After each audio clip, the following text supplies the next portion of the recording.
Mga kapangit, nagluto tayo ng dinuguan, pakak. So yan, luto na. Napakasarap mga kapangit. Ang ano to, bituka sa ano, mga laman siya sa taba-taba.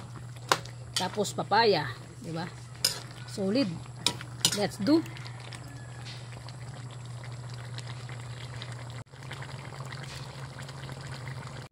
So ayun guys, sinundo na namin ulit sa Ate Nining. Sinundo namin ulit sa Ate Nining. Punta kami ng Maze.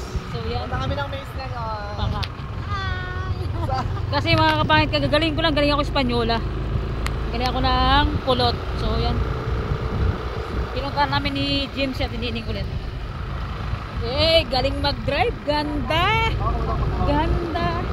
Ganda.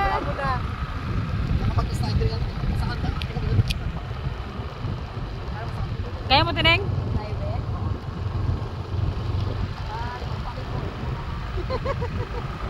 Ganda. Nanay Nining, taray. Pakak. Punta kami ng ano, punta kami ng Maze. Yung dalawa mga kapangit ito. Si James na yung nag-drive.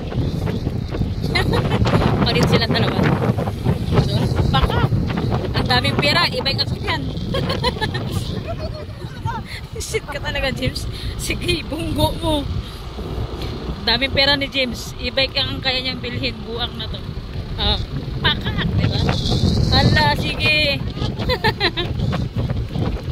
At so yun na nga, ito yung ganap namin ngayong araw. Short video lang to mga kapangit. After ko magluto niyan, pumunta ako ng Espanyola kasi may importante ako nilakad sa Espanyola mga kapangit. So yun, after ko mag-Espanyola, nag-chat kami ni James na pupunta kami kay Ate Nining at doon na kami magkita-kita kay Ate Nining mga kapangit. So yun, ito yung ganap namin ngayong buong isang araw. So mga kapangit, short video lang to mga kapangit. Kaya so yun, thank you for watching mga kapangit. Hindi natin makapag-upload ng vlog na medyo mahaba ngayon dahil short video lang muna tayo mga kapangit. So bye bye mga kapangit, see you next vlog. And nandito kami sa Maze mga kapatid. Tignan nyo yung view, napakaganda and di nakakasama pumunta dito. Pakak.